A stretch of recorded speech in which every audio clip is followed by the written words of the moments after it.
ৰাধিকা বিষ্ণু মিত্ৰ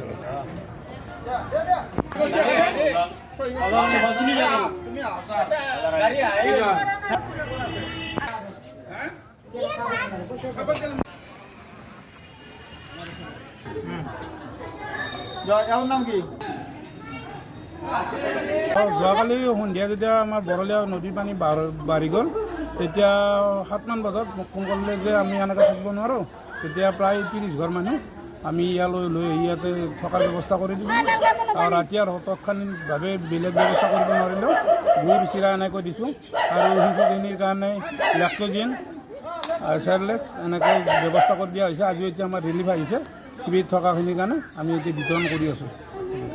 এইখিনি আমাৰ সম্পূৰ্ণ বালাগাঁৱৰ ৰাইজ যিখিনি ক্ষতি হৈছে বালাগাঁৱৰ ৰাইজ সেইখিনি ইয়াতে আছে। আমাৰ বালাগাঁও যিখন এম ই স্কুল আছে আৰু LP স্কুল আছে দুইখনতে আমি ভৰাই কিনে ৰাখিছোঁ। আমিতো বছৰ আমি পানীতে ডুবি থাকোঁ।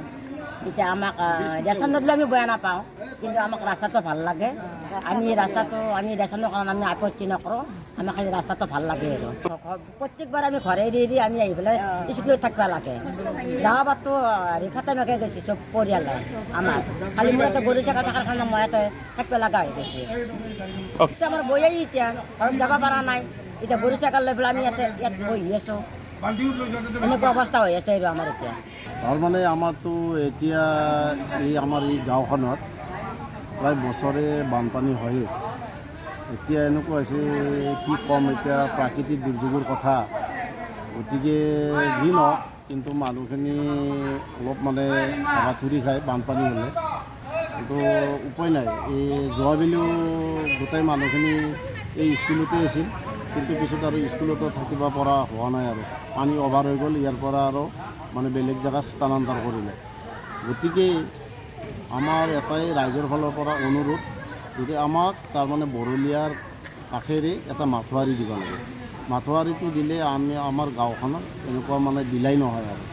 গতিকে আমাৰ ইয়াত চৰকাৰে যিবিলাক সহায় সহযোগিতা কৰি আছে এইটোলৈ কথা নহয়, কিন্তু আমাৰ ঘৰ দুৱাৰ আদি কৰি চব পানী কাপোৰ ভিজি চিজি চব গোটাই নষ্ট হৈ যায়। তদুপৰি গৰু ছাগলী আদি কৰি বেমাৰ লাগি কিছুমান ভাহি যায়, কিছুমান মৰি যায়, বহুত অনিষ্ট হয় আৰু। সেয়ে মেইন আমাক মাথোৱাৰীটো খুব প্ৰয়োজন। গতিকে আমি আমাৰ স্থানীয় বিধায়ক ভৱেশ কলিতা ছাৰক আমি অনুৰোধ জনাইছিলোঁ। তেখেতে কৈছিলে যে এইটো মাথোৱাৰীটো আমি বনাই দিম, যোৱাবেলিতে কৈছিল, কিন্তু এতিয়ালৈকে দিয়া নাই। গতিকে ইয়াত শিবিৰ যোৱাকালিৰ পৰা আৰম্ভ হৈছে। যোৱাকালিৰ পৰা পানী বহুত বাঢ়াৰ পিছত মানুহখিনি কিছু মানুহ আহিল, কিছু মানুহ থাকিল। এতিয়া বিধায়ক বৰ্তমান অহা নাই, এনে অফিচিয়েলি কিছুমান আহিছে আৰু আহিছে। বেলেগ আৰু এনেকুৱা অহা নাই আৰু মন্ত্ৰী বিধায়কে বৰ্তমান খবৰ ল'ব পৰা নাই ইয়াত। এতিয়া আৰু আমাৰ আৰু এটা দুৰ্যোগ হৈছে যে যাৰ আমাৰ ইয়াত লাইন নাই। আজি বহুত দিন ধৰি আমি এপ্লিকেশ্যন কৰি বা SDO ছাৰক 2-3বাৰ লগ কৰি আমি কওঁ যে আমাৰ ট্ৰেন্সফৰ্মাৰটো চেঞ্জ কৰি দিয়ক, কিন্তু তেখেতে গুৰুত্ব নিদিয়ে।